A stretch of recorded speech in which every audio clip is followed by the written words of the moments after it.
adalah ID. Oke. Apa kepentingannya?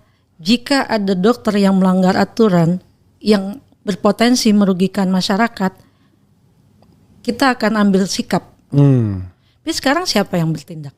Iya. Akhirnya banyak coba, Prof, Bang, coba dengar-dengar. Ada orang yang dokter yang ada produk-produk ternyata tidak sesuai dengan kadar yang disebutkan. Banyak konsumen jadi dirugikan karena tidak ada lagi monitornya, tukang pantaunya. Kenapa sampai berada di jalan? Karena kami merasa bahwa aspirasi kami rakyat dan termasuk teman-teman tenaga kesehatan itu tumpul, Bang. Dan ini yang kami perjuangkan itu bukan tentang diri sendiri lagi, tapi ini adalah menyangkut masa depan masyarakat, masa depan rakyat Indonesia. Ini menyangkut rakyat Indonesia. Jadi saya dan kawan-kawan sudah mencoba berjuang, terutama di bidang kesehatan, bersuara atas semua masalah-masalah kesehatan yang terjadi. Namun jalan kami tumpul. Kami sudah mencoba baik secara formal dan audiensi, menemui pejabat-pejabat tingginya juga. Kami sudah bicara di mana-mana, tapi tumpul. Jadi sementara ini adalah kepentingan rakyat, tentang nasib rakyat, tentang nasib orang yang butuh diselamatkan jiwanya. Oke, sampai sana dulu, Dok. Nah, ini kan menarik ya. Sebelum saya lanjutkan lebih jauh dengan Dr. Eva Chaniago, saya ingin sedikit mengorek latar belakang dokter dulu ya. Kenapa kemudian dokter sangat concern soal kesehatan dan lain sebagainya yang sangat memilukan, dianggap memilukan ya. Nama lengkapnya Dr. Eva Sri Diana Chaniago ya. Kalau Chaniago ini pasti keturunan Manado ya. Minangdo ya. Oke, dokter punya background selain dokter. Selesai dokternya di mana, Dok? Saya. Ya. Dokternya dulu FK-nya. FK-nya dari UNAN.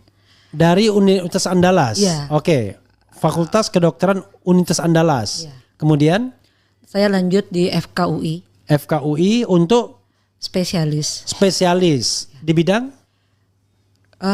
paru ya. Oke. Kemudian ngambil pendidikan apa lagi? Saya ngambil hukum. Fakultas hukum. Ya. Kenapa ngambil fakultas hukum, di mana? Saya mengambil hukum karena saya merasa profesi saya itu adalah salah satu profesi yang banyak mendapat bermasalah dengan hukum. Jadi banyak teman-teman saya, sejawat saya itu mengalami ketidaknyamanan dalam hukum, merasa ketidakadilan dalam hukum. Oke. Jadi sementara saya merasa profesi saya sendiri itu tidak bisa berbuat banyak. Oke, jadi sarjana hukum ya dari fakultas? Saya lulusan universitas terbuka. Oke, lulusan universitas terbuka ya. Karena saya waktu itu sambil sekolah S3 juga. Ya. Oke, S3-nya di? Saya di Unhas. Unhas ngambil? Biomolekuler. Oke, jadi S1, S2, S3 itu sebenarnya masih inline ya dokter ya. Satu jalur. Tapi ada mengambil sarjana hukum. Sarjana hukum. Karena dokter sering dikriminalisasi. Oke, dokter ya. Oke. Ngambil tadi sudah ya backgroundnya. Sekarang kita lanjutkan ya perbincangan kita. Pertanyaannya adalah apa persoalan dengan dunia kesehatan kita yang katanya membahayakan membahayakan nyawa manusia. Silakan dokter, dieksplor. Saat ini yang terbaru ya, adanya undang-undang kesehatan. Oke. Ya, undang kesehatan yang terbaru ini dari pasal-pasalnya kami sudah coba menyampaikan, menjabarkan. Undang-undang nomor berapa itu? banyak Bang. Jadi pasal-pasalnya itu banyak. Enggak, undang-undangnya, undang-undang kesehatan itu yang Undang-undang kesehatan yang kemarin Bang. Iya. Undang-undang kesehatan nomor berapa ya? 2023. Nomor 17 ya, lupa saya. Oke, enggak apa-apa. Terus saja. Jadi dalam undang-undang ini banyak pasal-pasal yang menurut kami potensi membahayakan ketahanan nasional. Gitu. Jadi saya spill sedikit Undang-Undang nomor 17 tahun 2023 tentang kesehatan ya. Silakan. Iya, betul. Undang-undang apa namanya istilah kemarin Bang? Omnibus Law. Oke. Kesehatan yang kita sudah coba tolak bersama-sama karena menurut kami pasal-pasalnya ini ada potensi membahayakan. Jadi kami sudah jabarkan apa-apa saja undang-undangnya karena di sini yang kami takutkan mengenai perlindungan data rakyat Indonesia. Itu yang terutama. Belum lagi ada lagi pasal-pasal seperti pasal aborsi dan sebagainya dan banyak-banyak macamnya ya. Kami sudah coba jabarkan itu. Kenapa begitu? Karena data rakyat itu, data manusia itu adalah berbahaya jika sampai jatuh ke tangan yang terutama asing ya, ke tangan yang salah. Karena di situ ada pasal di mana kita bisa mengirim sampel ke luar negeri. Sini sementara kita kan sering dengar Bang, data-data kita itu berapa kali bocor, bahkan dijual di pasar bebas gitu. Kita sendiri belum ada bisa menjamin bahwa data-data rakyat itu bisa aman. Berapa kali bocor kan Bang, data imigran, data imigrasi, data BPJS dan sebagainya. Nah ini kita akan dilakukan pengumpulan big bang data. Nah ini kan bahaya gitu. Sangat menurut kami jika kita tidak menjaganya dengan baik, dengan undang-undang yang bahasanya menurut kami ini lemah. Ini bisa berpotensi jika pemimpin kita berikutnya tidak aware, ini berbahaya. Andai data-data kita bisa jatuh ke tangan yang salah, ini kita bisa dijajah tanpa harus perang. Data kesehatan itu ya? Data kesehatan. Oke, ini kan untuk orang awam ya. Data kesehatan itu tidak boleh jatuh ke sembarang orang. Betul. Oke, apalagi jatuh ke sebuah negara asing ya kan? Misalnya iya. Nah, di antara data kesehatan itu apa yang paling krusial misalnya yang kemudian bisa jatuh ke tangan asing karena adanya Undang-Undang 17 2023 ini? Ya ini kan nanti kita semua data kita masuk di Satu Sehat Bang, Big Bang Data. Dan ini kan kita ada kerjasama dengan luar negeri. Yang kita takutkan kalau seandainya sampel-sampel kita ini keluar tanpa pengawasan yang ketat, ini kan berbahaya buat bangsa kita. Apakah yang di atas itu menjamin bahwa data yang sebanyak ini dari rakyat dikumpulkan itu akan aman dan tidak bocor seperti yang sudah-sudah gitu loh Bang. Kenapa harus dikumpulkan data itu kemudian kenapa harus kemudian dikerjasamakan ke pihak luar gitu? Ya itu bukan.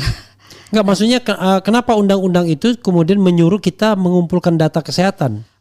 Jadi bukan begitu Bang. Yeah. Kalau dalam undang-undang itu hanya disebutkan kita bisa mengirim sampel keluar jika itu tidak bisa dilakukan di negara kita. Yeah. Yang saya takutkan ini kan sampel-sampel ini dikumpulkan dalam satu big bang data yang pemerintahan kita kan bekerja sama dengan laboratorium di luar. Saya mungkin nggak sebut nama Bang. Yeah. Ya jadi ini sampai di mana kerjasamanya? Siapa yang ngawas? Siapa yang akan memantau? Oke. Betulkah data-data kita yang terkumpul di Big Bang Data nanti itu aman dan tidak sampai jatuh ke tangan yang salah? Gitu loh. Ini sudah ada mulai proses kita dikumpulkan data-data kita. Oke.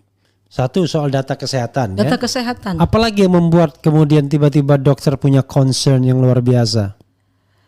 Jadi sistem kesehatan kita ini dengan mulai adanya BPJS tahun awal 2014 itu Bang, kita sebagai dokter Indonesia itu kesulitan di dalam praktek di lapangan. Karena apa? Kita sebagai dokter disumpah untuk bekerja itu dalam mengobati pasien, kita harus mengobati dengan obat-obat yang terbaik dan tindakan yang terbaik. Yeah. Tapi kan dengan sistem BPJS sekarang kan kita dibuat berjenjang.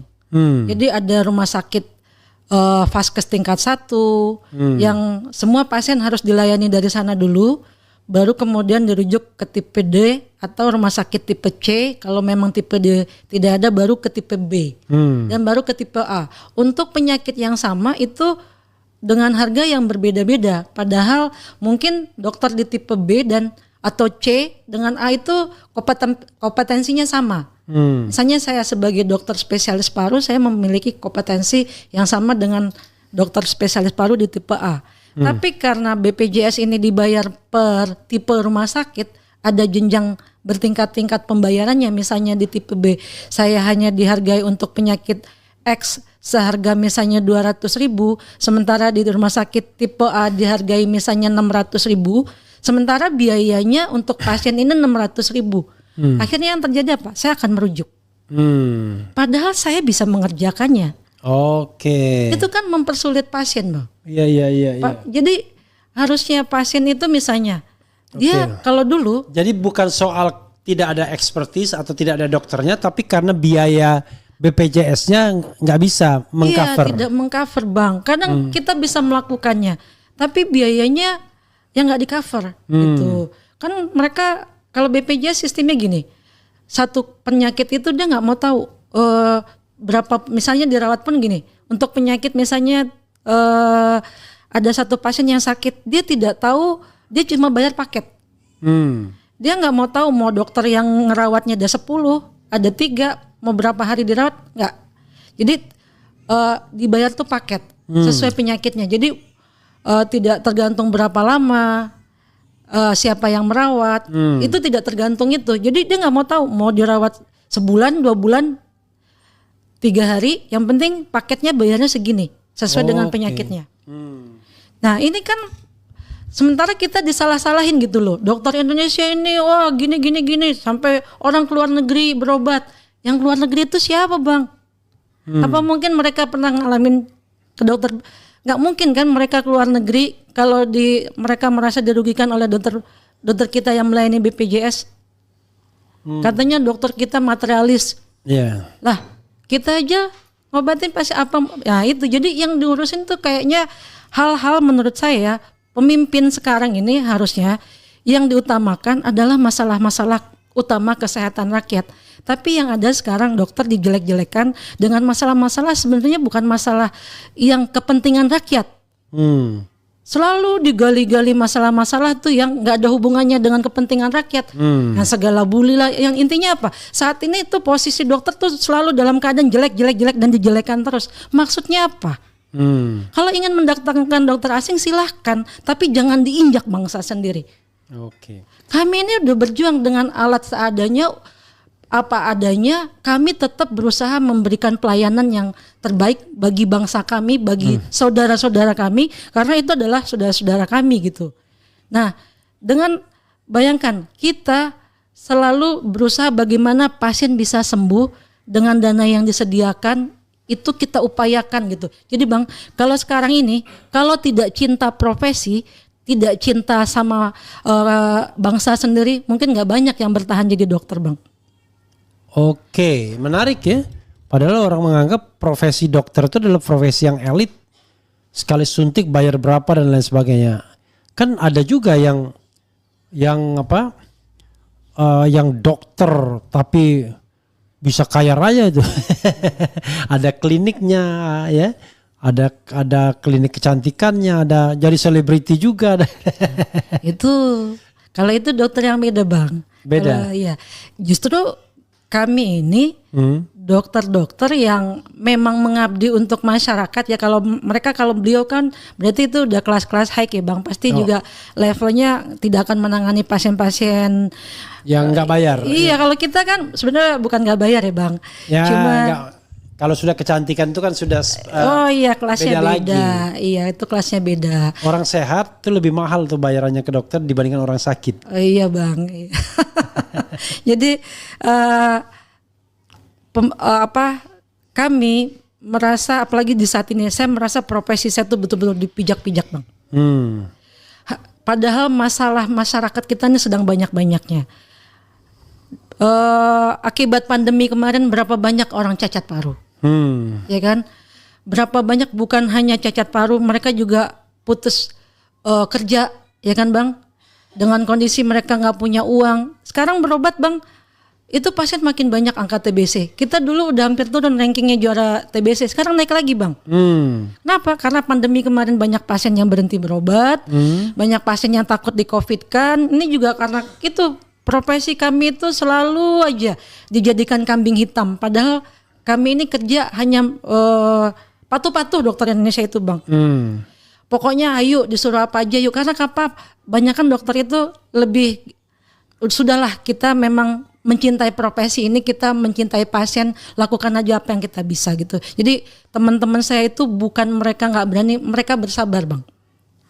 Mereka bersabar selagi mereka belum nggak makan banget, ya mereka tetap mengabdi, ya bersabar Bang. Sampai hari ini teman-teman saya bersabar, padahal di belakang ya Allah udah kayak gini banget hidup gitu. Sampai mereka tuh nggak pengen anaknya jadi dokter tuh banyak Bang. Oke, jadi gini Dok ya, kalau dokter ini ASN bukan? Saya bukan ASN. Bukan ASN ya? Saya pegawai tetap. Oke, tetapi pegawai tetap di sebuah rumah sakit. Ya.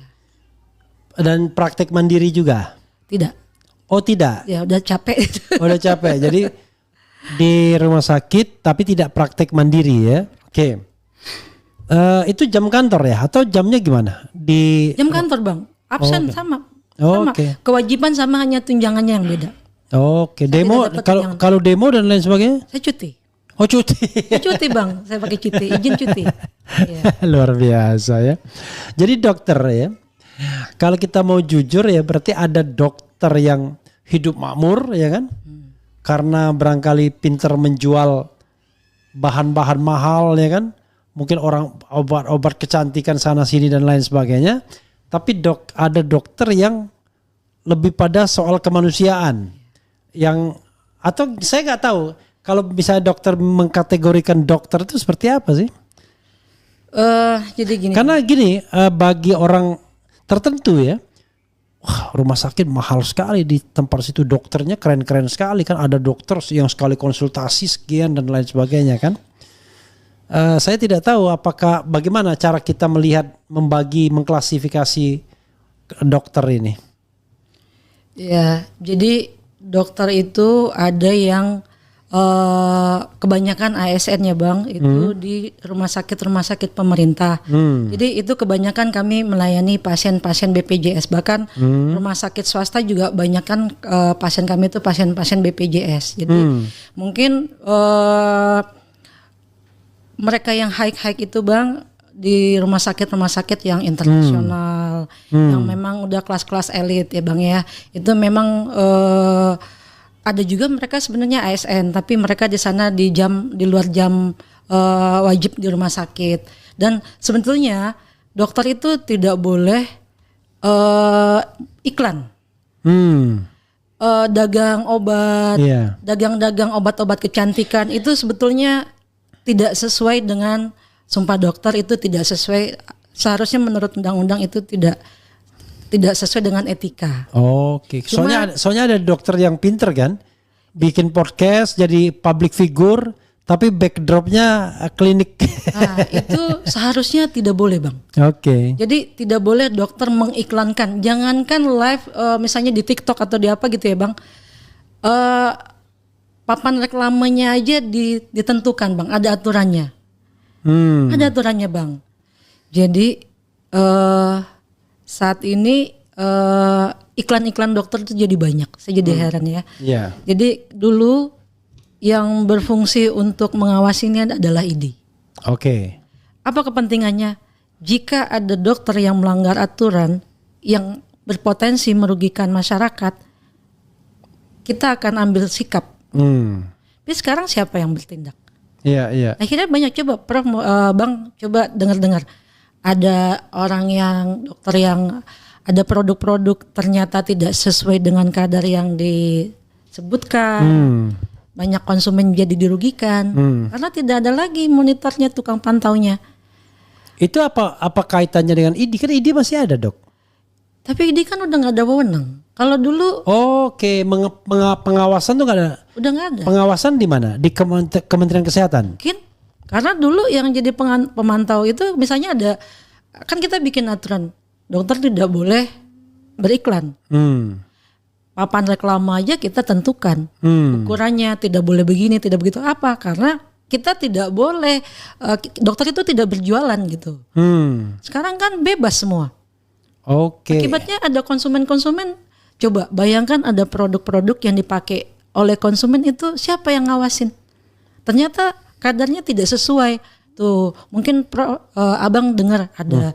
Saya sempat lihat-lihat di media sosial ya, ada namanya dokter detektif lah, yang dia membongkar ternyata nih skincare ini nggak sesuai kadarnya gitu kan, berapa banyak tuh, ya gitu kan. Ini harusnya pengawasan kan oleh ID. Oke. Tapi ID kan udah diamputasi sekarang. Oke. Dulu kalau ada anggota macam-macam SIP dicabut, ya kan? Ada macam-macam anggota dipanggil, nih merugikan masyarakat. Karena apapun tindakan yang dibuat, apapun obat yang dipakai, itu harus ada standarnya. Harus jelas. Nggak boleh sembarangan kasih obat ke pasien. Karena pasien nggak boleh jadi percobaan. Harus ada izinnya semua. Iya. Kalau gini siapa yang jadi kontrol? Apa Kemenkes sanggup? Apalagi mungkin dokter-dokter palsu mungkin akan banyak. Dulu dokter itu hanya sesama dokter yang tahu. Karena saya, dia lulusan mana? Dokter hanya tahu orang koleganya. Kalau beda, misalnya abang hukum nggak mungkin kan kenal saya lulusan mana. Tapi kalau saya ngaku saya lulusan itu, cek nggak ada. Jadi hanya dokter yang tahu dengan dokter. Apakah Kemenkes sanggup? Hanya dokter yang tahu bahwa itu dokter. Atau bukan? Hanya wali dan yang apa tahu yang itu dia wali. kerjakan salah atau tidak? Itu hanya kita yang tahu. Standarnya kan kita yang tahu. Tapi dok ya sekarang ini orang kalau dokter beriklan tuh pinter banget ya. Bahkan ada dokter yang jadi ambasador produk. Itu kan gimana coba? Itu kan nggak boleh seharusnya. Iya. Bang, nggak usah lah dokter yang beriklan. Dukun aja beriklan kalau dikasih waktu di TV, dikasih kesempatan masih banyak yang sesat bang. Karena lagi dokter gitu yang menurut orang dulu dokter itu nggak pernah pasti akan selalu benar.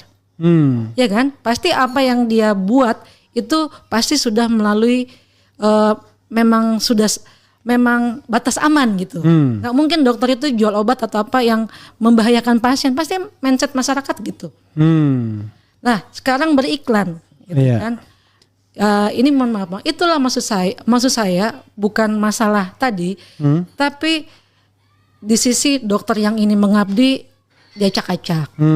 Padahal nih kita dokter-dokter yang baik nih bang masih banyak bang. Berapa persen sih masyarakat yang merasa dirugikan katanya dokternya ngambil untung banyak, sekali ke dokter itu mahal, itu berapa persen sih saudara kita yang dirugikan? Kalau boleh tahu jumlah dokter di seluruh Indonesia itu berapa? Ratusan ribu bang. Ratusan ribu. Iya. Kalau kita bicara rasio dokter itu rasionya dengan penduduk, jumlah penduduk itu udah terpenuhi atau enggak? Sebetulnya masih bisa memenuhi. Sebenarnya yang jadi masalah itu bukan jumlah dokter yang kurang bang. Iya. Tapi pemerintah tidak bisa menggaji mereka dengan layak sehingga mereka tidak mau didistribusi secara merata. Oke. Coba bang, mereka ditempatkan di daerah, gaji suka telat, aturan banyak. Belum lagi kalau sampai daerah-daerah itu banyak raja-raja kecil bang. Dokter ditarik-tarik ke politik. Misalnya mereka lagi kampanye di bawah. Kalau nggak mau mutasi. Oh karena dokter itu ketika dia ASN dia di daerah di bawah jadi bupati, Pemda, iya. Pemda ya. Pemda. Oke. Jadi banyak aturan yang membuat mereka lebih baik.